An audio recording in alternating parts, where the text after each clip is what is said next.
Eva Andrea here, and a quick note to personally invite you to come and check out my writing circle. Over the years, my work has organically grown into a blooming community of like-hearted souls who, like you, are on a journey of discovering their writing magic. Visit eva-andrea.com and you find the door in the menu. Now, let's dive in. Welcome to Write Your Light, a podcast to explore and activate our soulful writer within. I'm so delighted that you are here with me. Thank you for listening to your calling. Welcome to this new episode of Write Your Light. I'm so delighted to be back here again with you guys, and I can't wait to share this conversation with you, where I've invited my dear soul sister, Stine Kvistgaard from Denmark.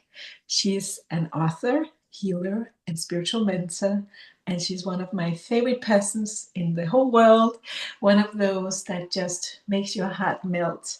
She's really one of those women who are embodying the divine feminine energy. She's not only speaking about it, she's really living it.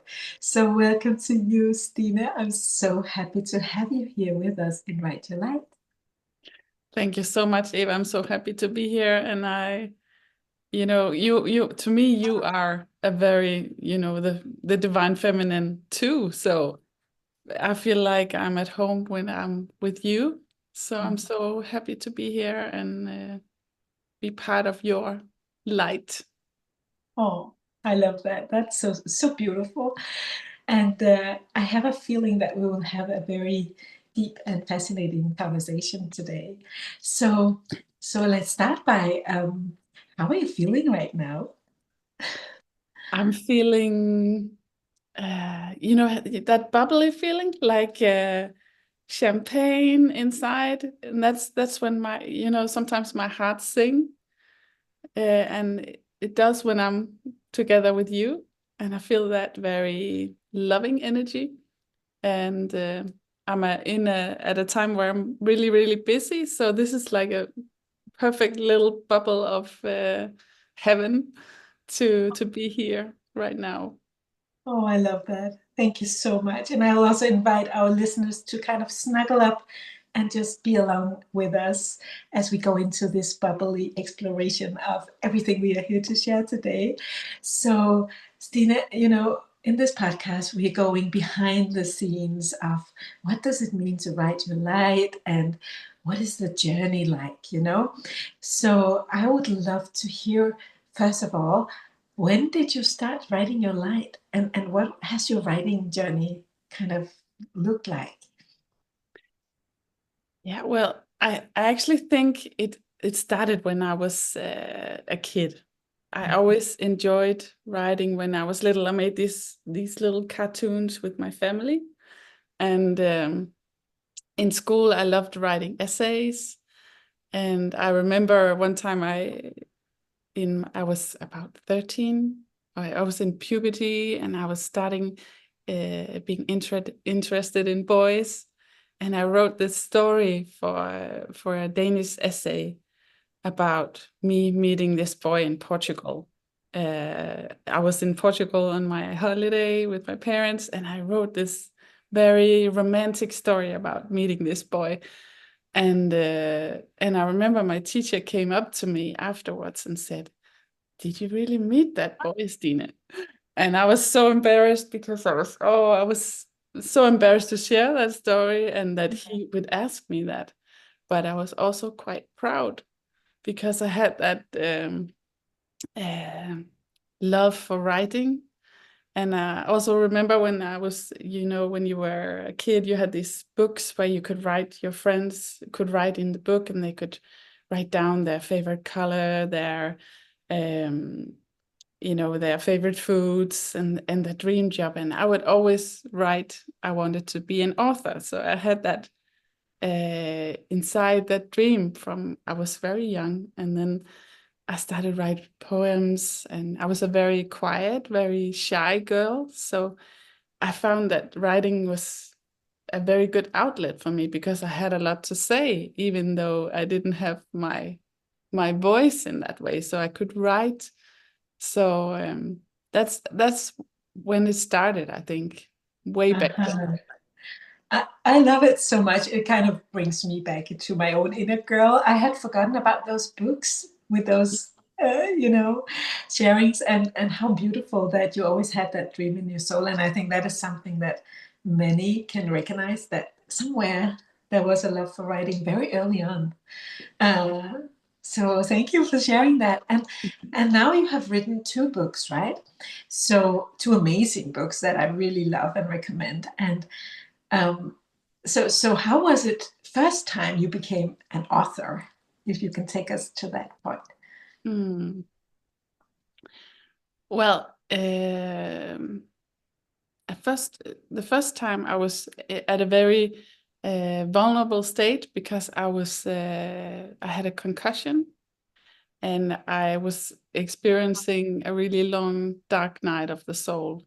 Actually, it was very literal, because I was lying in darkness a lot of the time, and I couldn't work, I couldn't teach, I couldn't have clients, I couldn't read, I couldn't watch television, I couldn't listen to podcasts, because it was way too much. And after a while, I started being able to work a little bit, and it was actually my husband who said, "Why don't you write?" I had written so much at that time in my during my job and in my teaching job, in my own business. I had written so many, in my newsletter and stuff like that. So I felt like maybe it was time to write it down. And my husband said, "Come on, you can do that." And I had this one experience. I don't know if I could share that. Yeah, feel free. Yes. I had a crazy experience, actually, because I was feeling quite desperate at that time, having this concussion, and I was feeling very scared and very desperate.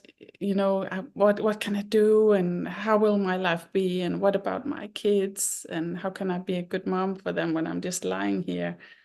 So I was feeling quite desperate, and I couldn't really do anything about it. So I would have to just lean into that surrendering, and the more I accepted, the more I started um, being comfortable in the dark, if you can say that, and just it was like a womb lying there.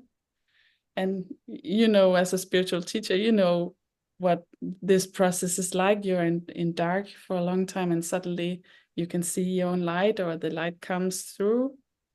And that's exactly what happened to me, because as I was leaning more and more into the darkness, suddenly one day I had a crazy experience.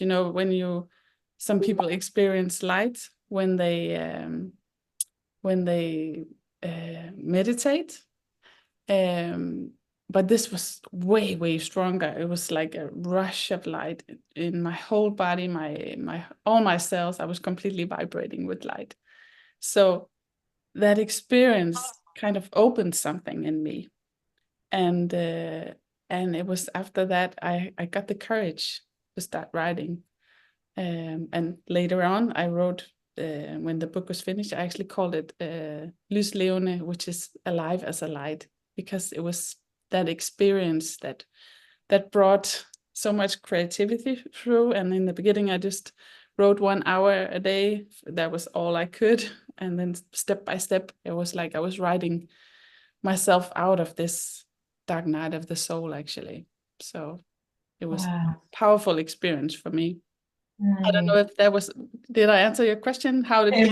It was wonderful. Thank you so much for taking us into that experience. I feel you, and wow, it sounds like a real deep activation that happened Yeah. during the darkness. And thank you for listening to it, and and allowing your light through to the pages. Wow. And did you meet any fears or vulnerabilities about publishing your first book, or was that just easy for you? In the beginning, it was quite easy because I wrote a little bit every day and I was hiding behind my curtains and I would not be in so much contact with the world. So it was quite safe. And I only had my words at my computer but then as it progressed and I was becoming closer and closer to ending the book, I became more and more insecure and nervous, and I really had to deal with that insecurity because it's like it's not just about the book, it's also about your process as an author. It's a really big personal development, I think. And actually I had one experience that really helped me, and it was quite a spiritual experience as well.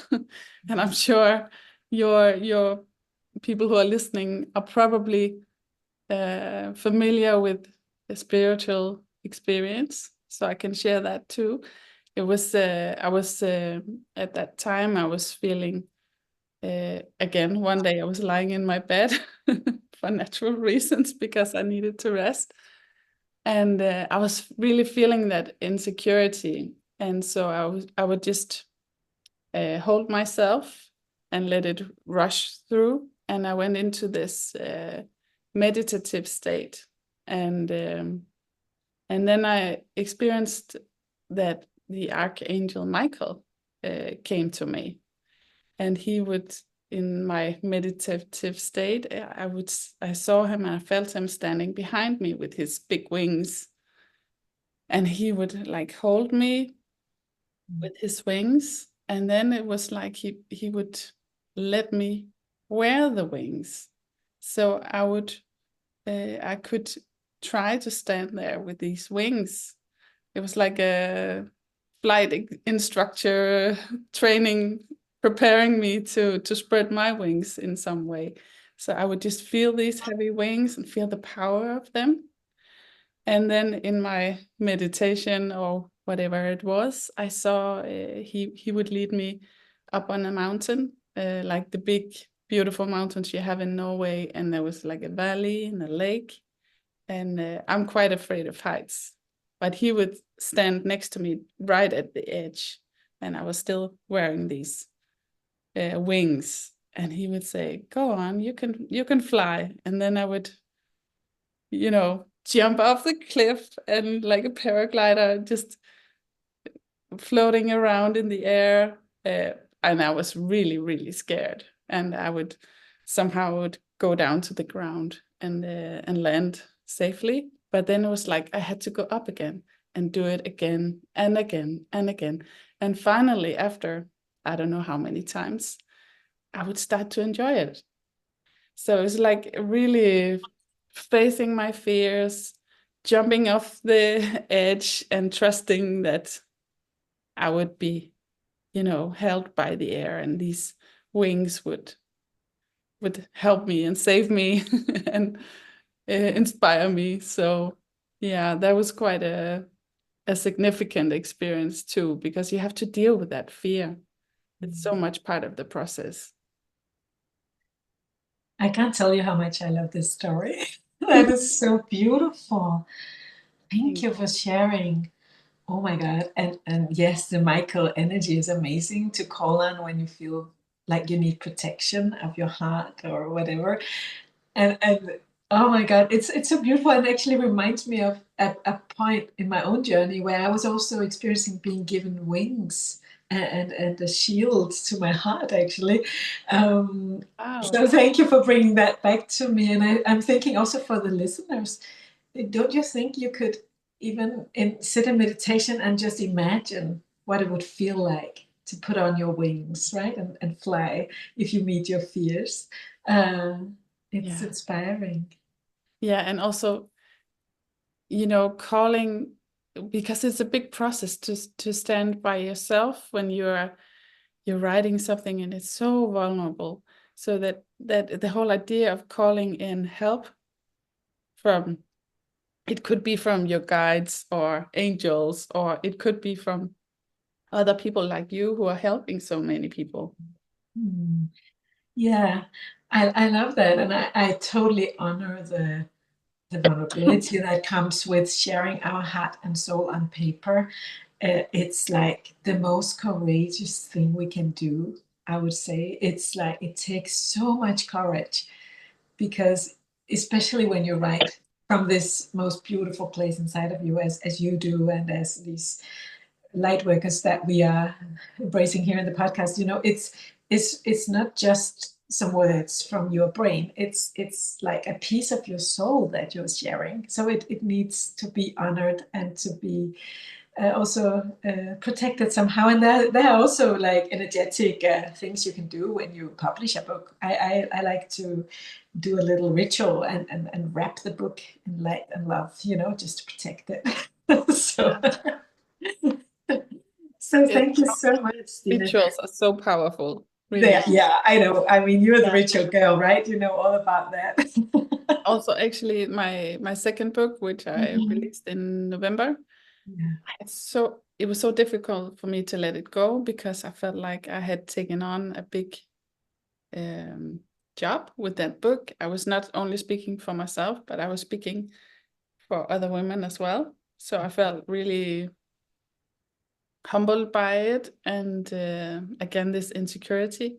So I went out into the woods and by this little river, and I had cut out a small piece of the book, um, not the actual book, but the final copy, and it was like a face of a woman because it's on the front of the book, and I would send it by the river. I would let it, put it down in the water and just release it, letting it go, because I had to do something to, help that process on the way because I was, not ready. So I love that so much. This is so valuable. Thank you for sharing that. Because whatever works for us, right? And water is amazing for flow. So I love that you just intuitively let yourself be guided to do something like that. And now it is flowing, and it's the most beautiful book, by the way, called Your Feminine Wisdom, right? So we'll talk more about your amazing new book in not so long. But I so appreciate you taking us behind the scenes as you do, and also showing us that it's normal to meet your vulnerabilities and to go through these dances with our fears that we always go through as writers. And I would say, I think, no matter how many books you've written and how famous you are, you will meet your vulnerability when you share your heart with the world. So, you know, yeah, thank you for kind of taking us into that. So I know that you are so deeply connected with the divine feminine energy in your work. And I was curious about if you have something to share about how does creativity and the divine feminine kind of dance? What is your perspective on that? I really feel like the feminine energy is my muse, if you can say that. Um, I think it's the feminine energy that holds like the wisdom, the creativity, the connection. So it's really important. But I've really experienced too that the masculine energy is really important as well, at least for me, because it helps give structure, it helps give form, it helps manifest the book in real life. So it doesn't just stay in the energy, in the idea, but you actually you have a purpose with it, and you keep going, and you manifest it, and you send it out in the world. So I feel like it's really a dance, and I think many women like you and me, and probably a lot of your listeners as well, whether they're female or male, um, probably are really good at that feminine part where the inspiration comes and they have so much they want to share. And actually, I think that that comes a point where you have to switch to the more masculine energy to go on with the book. And that's been a really learning experience for me.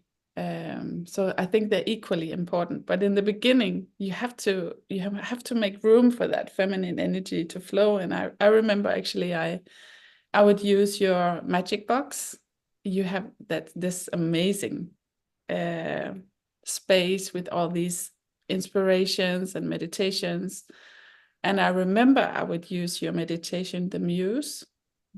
And that was a way to connect into that more feminine state where the words would flow more naturally.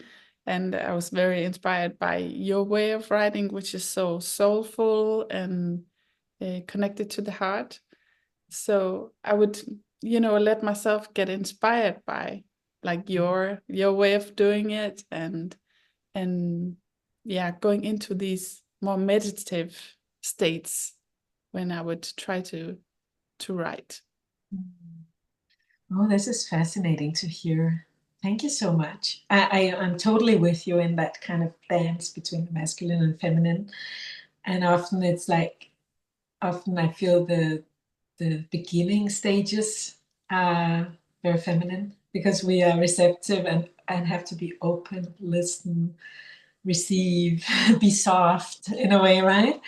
And then at some point, as you say, yes, then we need to put some action behind it and show up for the work and all these more masculine things. So it's beautiful how, but then the feminine can also come back in. So it's like a dance. It's lovely to, and it's a growth as a writer, as you say, right? We integrate more and more of all that we are in the creative process.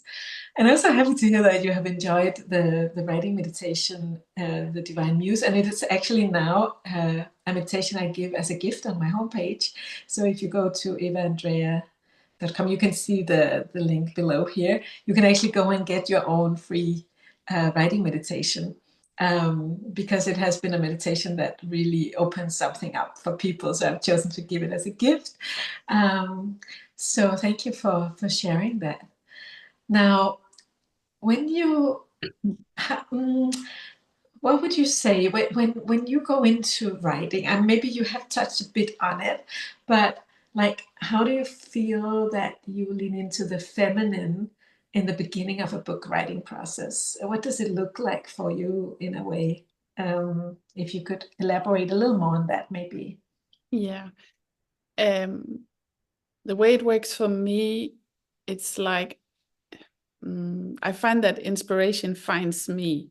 So I have to become I have to become able to receive. So I have to nurture myself. I have to rest. I have to spend time in the feminine energy.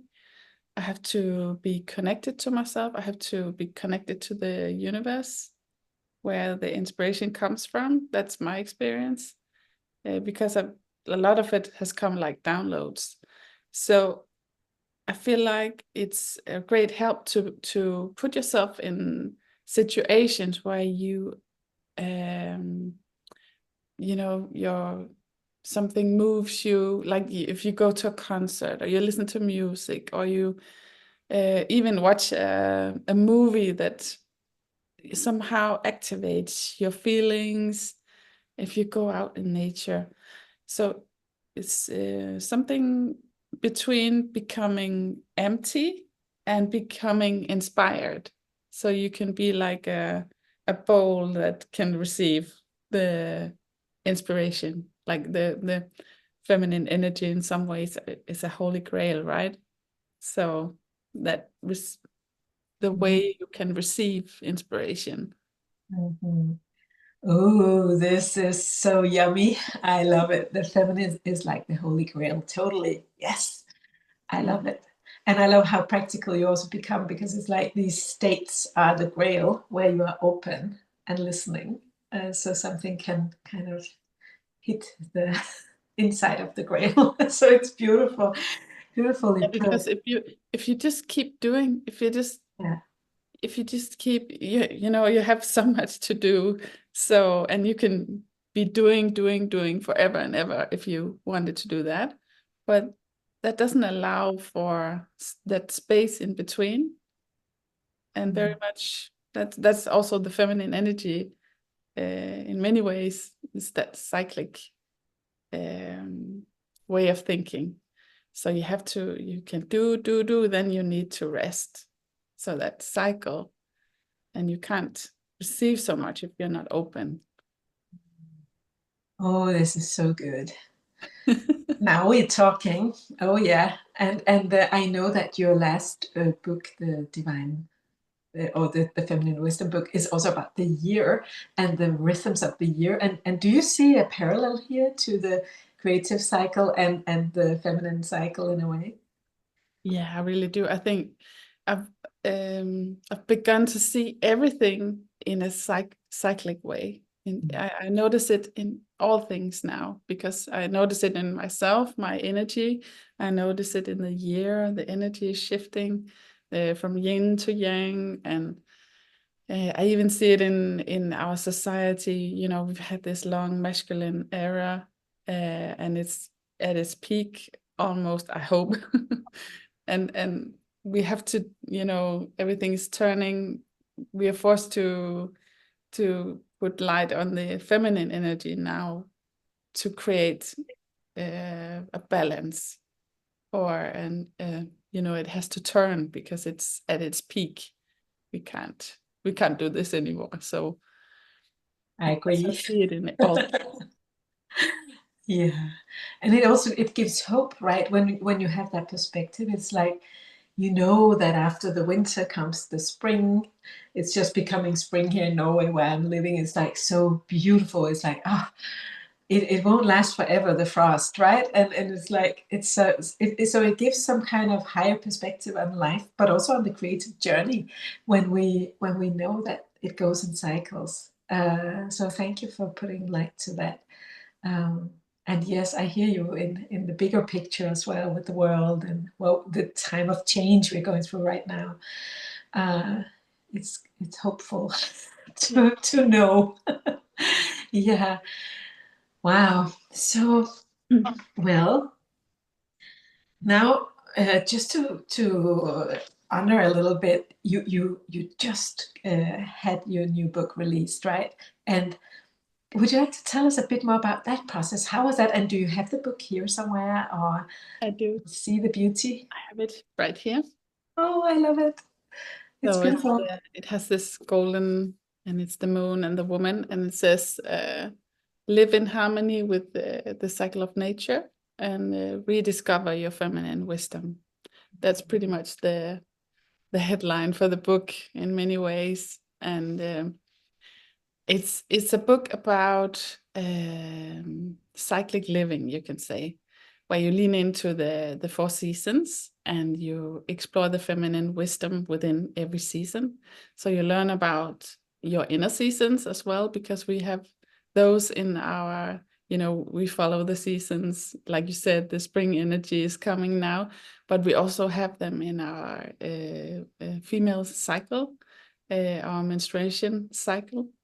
Even if we don't have that anymore, or if we have never had it, we experience it as women because we have this cyclic nature, and many feel it with the moon, the phases shifting. So it's also about the moon phases, and in every season we have one of the four elements that's more active than the other. Right now in springtime, it's the air. You have this light energy and the dreams and the creativities flying out, and you can catch your dreams, and then you can start manifesting it around during the spring and the summer and so on. And at this time, it's also the archetype, the maiden, the young woman who has this light energy, that's hopeful, joy of life, idealistic way of being. So we have these, and then in the summer it's the mother. It's very nurturing and harvesting energy, and in the fall it's the wild woman. You have the crazy storms and the transformational feelings inside, and in the winter you have the wise woman. You have her here behind me, oh, this side. She's standing right here, and she's giving us the wisdom that we need to, when everything becomes quiet. We have her here. Love it. And so we have these archetypes and the elements during the year, and we are more connected to them at certain times. And that's what the book is about. And yeah, so, and you asked me about the process. Yeah, I just gotta, before we go into the process even deeper, I just gotta say, because I have your book as well, and I was so mesmerized by the pictures in the book, the wisdom, the rituals you're giving, the meditations. It's like super, it's like a handbook almost, right? And really supportive to go with the cycles. And I just love the way you do it, and your language is beautiful. And it is in Danish right now. So this is for the Scandinavian speaking for now, but I look forward to see it in English at some point as well, right? I know you have some dreams for the book in English, right? Yeah, I'm beginning translating it right now, actually. So yes, girl. But I want to mention that it's actually an amazing soul, Louise Livskraft, who has made the drawings, and she's really excellent at finding the emotions from the seasons and the archetypes and the elements, and just giving it life on paper in that way. So I just thought I would mention who it was who made the drawing. Yeah, they are very energetic. So well done. She's really a gifted soul. Thank you so much for sharing that. And the process. So how was it? Tell us more. Yeah, well, this was a little bit different process. Actually, the book didn't come at first. It was like about 4 years ago. I was on holiday with my family in Spain, and it was warm, and was really that summer energy. And I don't know about you, but when it's summer, you have that the fire element, and it's you have all the lights, and you have a lot of energy. It's not really a time for me to relax, because the energy is so strong. I actually feel more like creating. So I was sitting there on my holiday with my family, and suddenly I got this download that I should do this course for women about these topics, because I was so interested in it. And I had like an aha moment with, when I discovered how everything is connected. These cycles, they're the same in the seasons, our inner cycle, the energies and the archetypes and elements and so on. And I was like, wow, this is so amazing. I wanna, dive into that. And I had this download about creating that course for a year for a group of women who would go through this together during the year and explore and share, and I just had to sit down. I couldn't lie on the beach and relax. I had to sit down and just write down the concept for this course. And so I did this course. It's my 3rd year now. I still have this course, and people can join at any time of the year, and we go through this online with meetings every month. And at one point while I was doing the course, people were like, can't you just give us something on paper? Can't you just write it down so we can have it with us during the year? And then I just thought, of course I should write it down, because maybe one day I won't have this course anymore, and then I would have the book, and maybe even people who weren't on the course would like to read about it. So that's why I did it. So yeah, different process.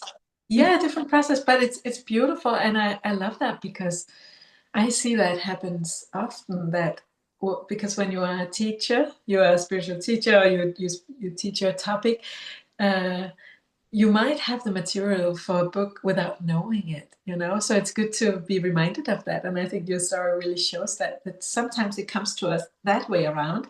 And sometimes it's the other way around. We write the book first and then we make courses and teach it.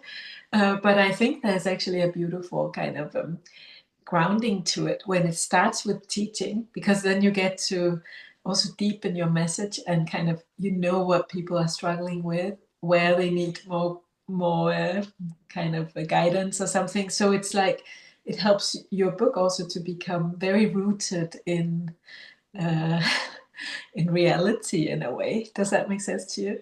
That's a really good point, and that's actually exactly how it's been, because I've learned so much from all these women, to hear their reflections and everything is that's in this book too. Because you know, when one thing that stands out, it's so many of these women have said that it's so much easier to go into the fall when I know that it's okay, that I don't have to do as much. I can just rest and lean into this more dark period.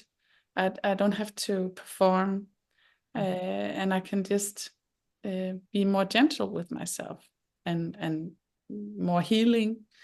And that was really so powerful for me to experience, that knowledge actually changed how people felt about the season of fall or the season of winter, where people, some of them had that, you know, I don't want the fall, it's so dark, and they went into the fall with much more joy and, you know, in curiosity. And yeah, so I think we can learn so much from nature by Yeah. opening our eyes and leaning into the energy.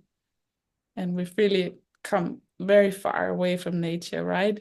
With all our electronic devices, and yeah, we need to go back.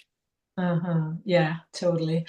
I hear you, and I love how you see these transformations happening when people understand themselves even better and the rhythms. That's very beautiful. So wow, and it feels so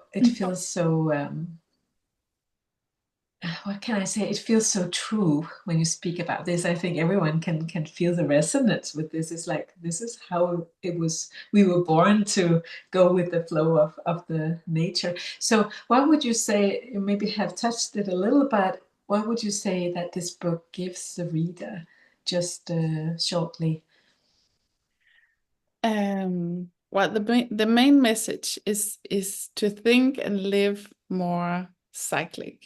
I think as women, regardless of our age, we are very, very cyclic creatures, and we're not meant to live in this very linear way that the society is built up. It's built up on mostly on masculine values, and that's very linear. And I think that a lot of us women don't thrive as much because we have this cyclic nature. And a lot of women, more women than men, significantly more women than men, experience stress and depression. And I think it has to do with our cyclic nature. We cannot do the same every day, because we are not the same woman every day. We have these beautiful nuances that changes, so we're not the same every day. And if we think we should perform the same every day, it's a battle that we cannot really win. And also I think that the message of the book is also to really put light on our feminine qualities, because we're not even aware of how much light there is on the masculine qualities. We really need to be proud of what we can, be proud of our vulnerability, use our intuition and our ability to connect, and really put light on those qualities. I think we really need it in the world right now, and yeah, and that's what we can learn from our cyclic nature, I think.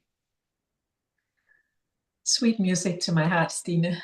And I love to feel your passion for this topic, and it feels so needed. So thank you for writing this book. And where can we get it if we can read Danish? Where can we find the book? Yeah. Well, first of all, you can get it on my website, which is stinekvistgaard.com.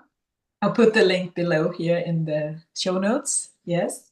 And then you can get it at all the bookstores. If they don't have it in the store, you can ask them to order it home, or you can buy it online, Saxo, Bog og ID, all these places, and even in the library, it's available to Awesome. read there. Uh-huh. So Yeah, go get the book if you are able to read Danish. I can really warmly recommend it. And it's also a beautiful gift idea for your friends and your girlfriends and your mother and your daughter, and just buy a bunch, because this is an amazing book to have and to give as well, to spread thank you this so much. light. Yeah, but I really mean that with all of my heart. And I was wondering, Stine, for anyone sitting here listening who's feeling a longing to write their light, but maybe meet their fears or, limiting beliefs or something, what would be your words of encouragement? Probably something along the lines, as I said before, that ask yourself the question if it's time to switch energy into to nurture the masculine energy. We're talking a lot about feminine energy today, but that's really important when you have to send out your baby in the world, and it's that balance between mothering and fathering. So mothering is like nurturing your baby, giving birth to your book baby, and making it grow and so on. And then the fathering process is like giving it a little push. Come on, you can do it out in the world, and I'm standing here and holding space for you. So it's that's being aware of that process and asking yourself if you need to switch energy a little bit. And as I said, sometimes you need somebody maybe to hold your hand. If you can't find that masculine energy in yourself, then use a mentor like Eva, or somehow get that energy in from outside. So it can also be like listening to really powerful music, igniting that drive and that power energy, so you can take the next steps. That's what I was Yes. thinking. Oh, I love it. How beautiful. And I love that concept of mothering and fathering, because it's kind of our inner child also that is getting a little insecure sometimes when we feel the calling to write and share. But, so it's a beautiful way to feel it, actually, that energy shift. I And love that. you can always go back to the mothering, and you step out and you try something, you do something, and then you feel like, oh, this is overwhelming, and then I could go back to the mothering a little bit, and then out again. Exactly. Wow, it reminds me of this quote. I don't remember the name of the author, but it says, "Come to the edge," he said. "Come to the edge. We don't dare. We don't dare. Come to the edge," he said, and he pushed them, and they flew. It's also like your Michael Yeah, experience, right? That yeah, little masculine push that sometimes is needed. yeah. Yeah. It's Oh, beautiful. yes. Let's all fly. And well, we are coming closer to the ending of this amazing conversation. But I would like to hear, is there something you wish you had known um, at the beginning of your journey as a writer, that you now carry in your heart? That's difficult for me to say, actually, but I think thinking back, if I should wish something, it would be like that my young self sitting there in school, so shy and so insecure, and I would have liked to know that my words had power, that my words could go out into the world. I would have liked to, if I could just go back and just hold my hand there and say, okay, listen, don't worry about it. You're gonna have a voice. You're gonna, go out in the world with your light. That's probably what I would, yeah, that would have been nice. Mm-hmm. Oh, that is so profound. My heart is melting. Yes. So let's go to the 3 weird questions. Are you ready for them? I like Yeah. to ask my guests 3 weird questions before we wrap up. And Stine, if you could ask God one question, what would that be? I think it would be something like, how can we be more love? How can we be love? I see it like, how can we? Which can we? I'm very energetic, so I feel like there's something we can do inside ourselves to open for more love, and share more love. It might be a bit big words, but that's actually, I think, just what we need. Yeah, And everything comes down to it. How can we be more loving? And yeah, that's beautiful. I I love would that. I would like that recipe. Yes, I love that. Oh, and it says something about your heart as well, that that's your question. So, if you could have dinner with anyone, and it could be now living or in other timelines, who would it be and why? Actually, I was thinking about that because we spoke together last week, and I had the book reception for my book, and I had these few heart people who are also working like I am on their own. So we had a little dinner, and I would have loved that you were there. I told you that as well. I invited you, even though I knew you couldn't be there. And that was so heartwarming to be around people who are on a similar vibration. If you can say that. I just feel at home like that. But if I should think outside of that, I would probably say Mary Magdalene. I would love to know her and learn from her, and I feel like she's like a guide for me and many others. We are many Magdalas. Like you are definitely, to me, you are definitely a Magdala.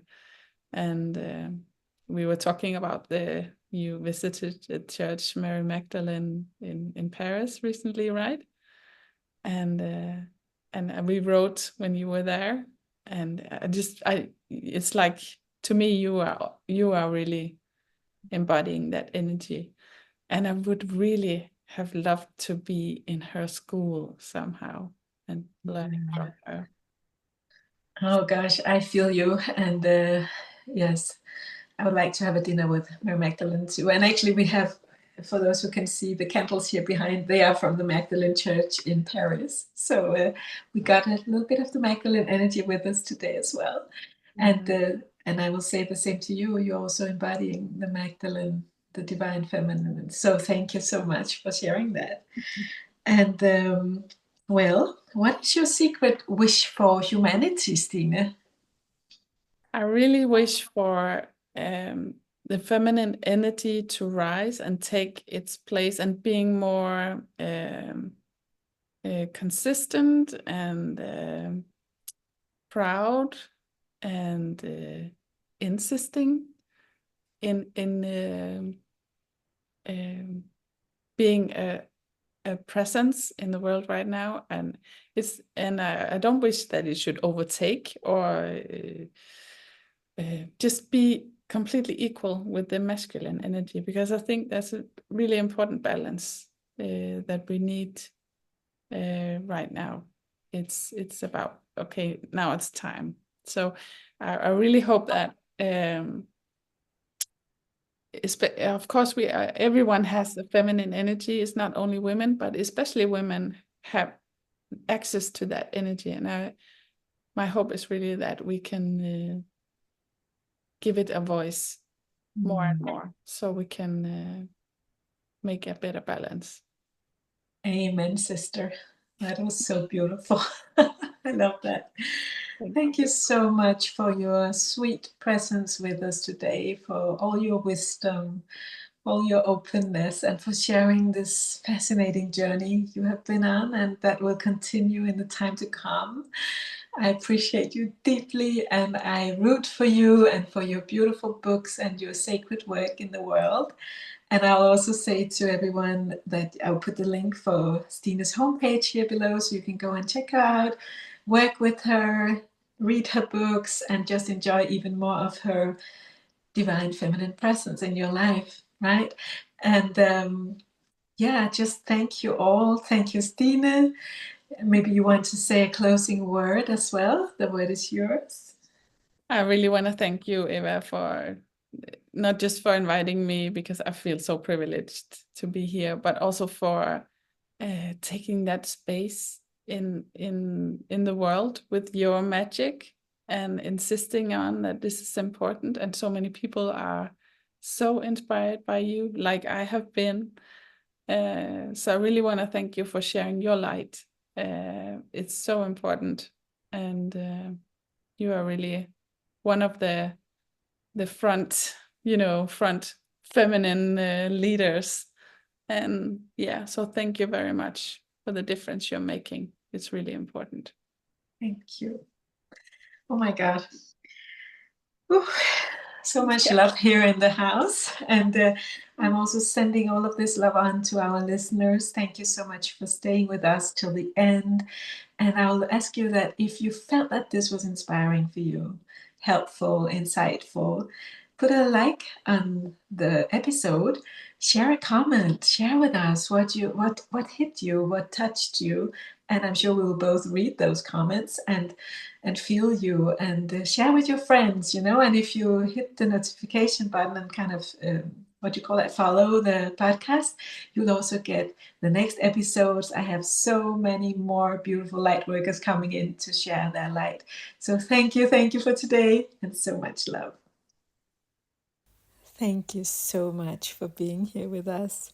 And if you want to have a meeting with your divine muse, go to my page www.eva-andrea.com for a guided writing meditation loved by thousands over the years.